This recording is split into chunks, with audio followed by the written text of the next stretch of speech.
Madam, आज Kandhar police स्टेशनमध्ये शांतता समितीची बैठक आयोजित करण्यात आली होती. या बैठकीमध्ये नेमकं आगामी होणाऱ्या सण उत्सवाबाबत आपण काय नागरिकांना आवाहन केलं?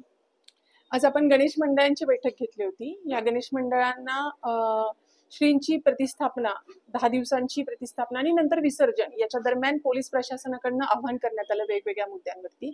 त्याच्यामध्ये सगळ्यात महत्त्वाचा मुद्दा माननीय पोलीस अधीक्षक यांच्या सूचनेनुसार हा आहे की एक गाव एक गणपती हा कंधारमध्ये आणि कंधारमधल्या सगळ्या तालुक्यातल्या सगळ्या गावांपर्यंत हा उपक्रम जास्तीत जास्त प्रमाणात घेऊन जाण्याचं आम्ही पोलीस पाटील आणि गणपती मंडळ यांना आवाहन केलेलं आहे.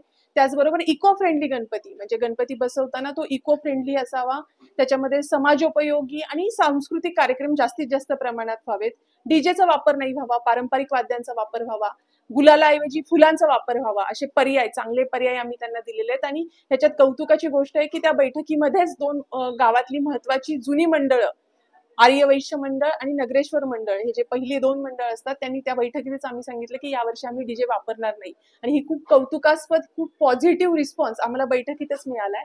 त्यानिमित्तानं मी सर्व कंधारवासियांना आणि कंधार तालुक्यातल्या गावांनाही आवाहन करते की ह्या उपक्रमामध्ये एक गाव एक गणपती आणि इको फ्रेंडली गणपती, काहीतरी समाजाला विचार देणारा, समाजोपयोगी सांस्कृतिक कार्यक्रम राबवणारा असा गणपती उत्सव आपण साजरा करावा. खूप आनंदात खूप उत्साहात गणपती उत्सव साजरा व्हावा, पण त्याचबरोबर कायद्याच्या चौकटीचं भान सर्वांनी कार्यकर्त्यांनी आणि सर्वांनी ध्यानात ठेवावे.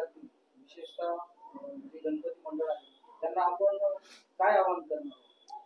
माननीय पोलीस अधीक्षक सरांच्या सूचना आहेत. नुकतीच आमची बैठक झाली की मोठ्या प्रमाणामध्ये मोठ्या आनंदात मोठ्या उत्साहात गणपती उत्सव साजरा व्हावा, परंतु त्याच वेळेस कायदा सुव्यवस्थेचं भान असावं. या दृष्टीनं एक गाव एक गणपती जर आपण राबवू शकलो, आम्ही आमच्या पोलीस पाटलांपर्यंत हा विषय दिलाय, प्रत्येक ग्राउंड पातळीवरती या अनुषंगानं बैठक आज उद्या परवा घेण्याच्या सूचना दिल्यात की प्रत्येक गावामध्ये एक गणपती बसेल आणि तो इको फ्रेंडली असेल, त्याच्यामध्ये अनेक समाजोपयोगी सांस्कृतिक कार्यक्रम होतील आणि एक आचारसंहिता बेसिक आचारसंहिता सामान्य नागरिकांसाठी आणि मंडळाचे जे सदस्य आहेत वर्गणीचे विषय असतात, नंतर विसर्जनाच्या वेळेसचे बरेचसे विषय असतात, तर ते होऊ नयेत. मद्याचा वापर होतो, काही चुकीच्या गोष्टी होतात, त्या होऊ नयेत. या दृष्टीनं लोकांना अवेअर करण्याच्या दृष्टीनं आम्ही आज पोलीस पाटील आणि गणपती मंडळाच्या सदस्यांना आवाहन केलेलं आहे. मॅडम, 3D नेमकं काय meaning आहे? दारू धिंगाणा